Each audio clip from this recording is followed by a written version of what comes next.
few peppercorns in there as well. They're fine. And then to prevent it from splitting and separating, you can learn to do this. You can either make it as it is, or you can add a touch of double cream.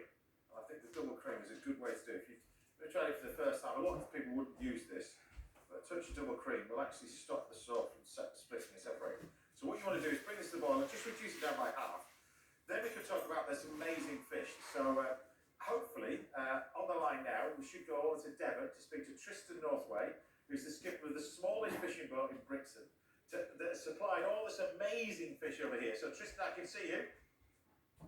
Not out on your, good morning to you. Not out on your boat today because the signal's pretty rubbish on your boat as well. So tell me how it all started, because we'll get onto the fish in a minute. Because you started when you were a young kid, young lad. Yeah. I started when school holidays, just doing the school holidays, this, that, and the other. Starting off at the bottom on the small boats, work my way up through the bigger boats, and sort of established myself as a fisherman, and I wanted to get a small boat so I could provide the public with the freshest fish available. So this is you started doing this when you were 10 years, 12 years old as well. So similar time I learned to do this. You were on fishing boats as a deckhand, and now you've got the smallest fishing boat in Brixton. I'm assuming fishing's changed over the years. Now you've got the boat that you were on as a kid that you used to look at. Now you managed to buy it. Explain to us about the boat then, first of all. Well, she's called called ADELA BM79. She is a French-built wooden boat, built in the late 60s, 68. And then as we've gone on, I've just added my bit to her, and she is the prettiest little boat and one of the oldest in the harbour. So tell me about the fish that you got here, because I'm going to sort of fill it a few and then grill a bit. So we're going to explain. Tell me about this one first of all, because we've got a selection of flatfish, we've got some eel. I see some gurnard that I'm using over here. Tell me about this one first of all. Can you see that one? Tell me about it. Right, that's a fluke. And basically, all the fish you've got there is what I catch, and all of it is pretty underrated. Now, I don't catch your normal cod, your haddock, your other bits and pieces that are quite well known. These are fish that is off on my doorstep, and I can bring fresh to the customer, but it's underrated, but it tastes just as good as all the other rated stuff. The one you just pointed out there is called flounder, or fluke as us fishermen call it. Yeah. It is of the same family as the plaice, the dab, the lemon sole, all of that lot. And this time of the year, they tend to come in inshore, and they're a little bit more abundant this time of the year than they are any other times of the year. So I've got some beautiful plaice here. That's the one with the dots on. I've got some sole here. Tell the gurnard, which I love gurnard. I think it's amazing. Tell me about these ones here. Tell me about this. Right, there you've got poutings there, which are the same family as the cod and the whiting, and it's another underrated fish.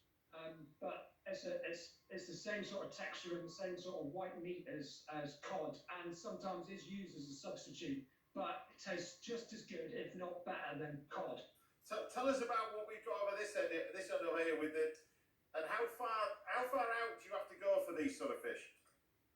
Well, now that's another thing with what I've done. I've built the brand name up for the ADELA BM79, and when I first started doing it, I was going up to 30 mile off of Berry Head in a 26-foot boat.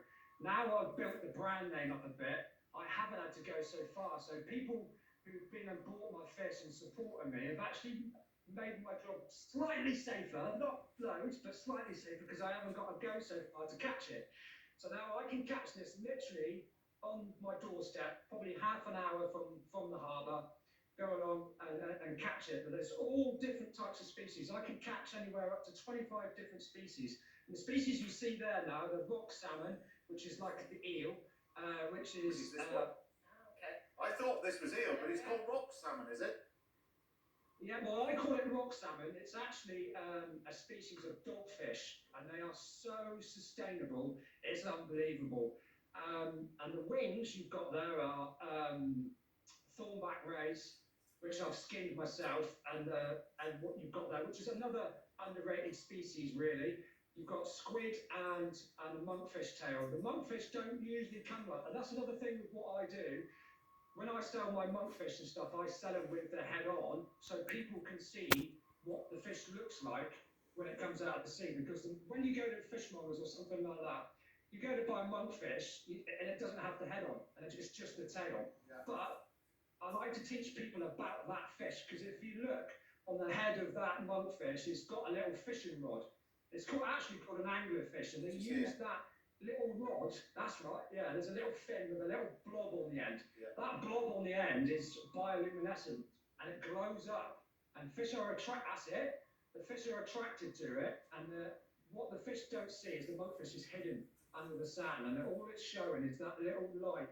And when the fish sees the light, it'll come up, and then the monkfish will open up and eat.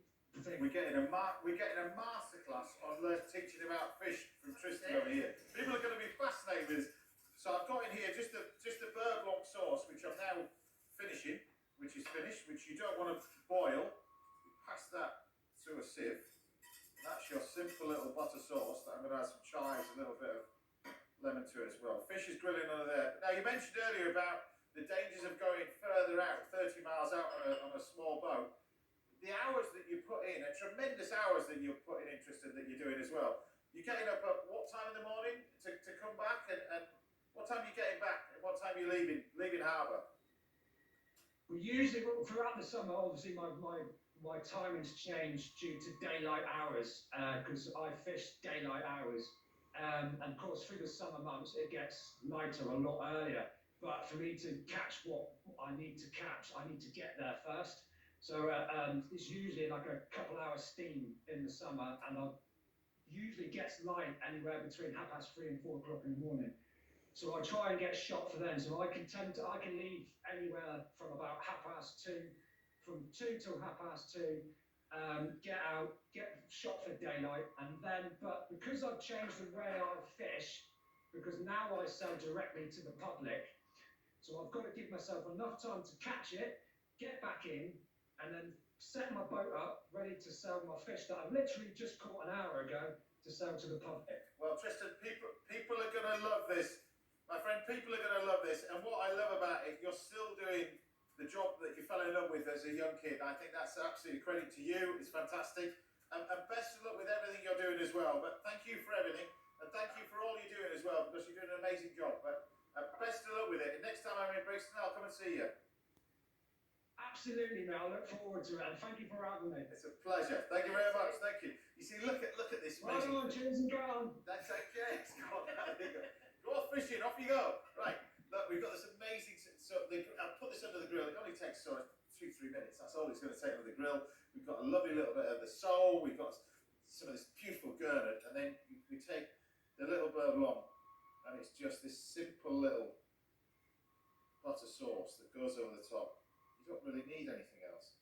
It's just that and that. You can put a few herbs on it if you want.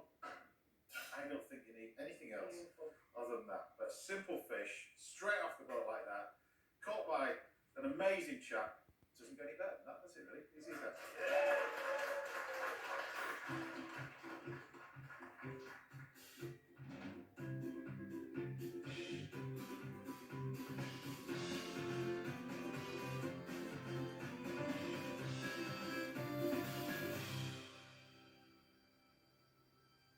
Well, Lisa, there you go. You've got your nice little bit of fish, simply grilled. Bit different to all this fancy stuff that you've been doing for the last couple of weeks. That's it, yeah. With all these chefs turning up. But Delicious. The smell of it is amazing. and it's interesting that a lot of certainly 2 of these fish we've never tried as well. Really. Beautiful. It's great, isn't it? It's just so simple, and the amazing produce like this. Is incredible. What a lovely story that he ended up buying the boat that he worked on as a young kid. Now he's the smallest fishing boat in Brixton. He's Mr. Fish, isn't he? He is. He's Mr. And Fish. people who live in the area are very, very lucky. Brilliant. Right, Lisa will be cooking for us very shortly, and I'll be talking to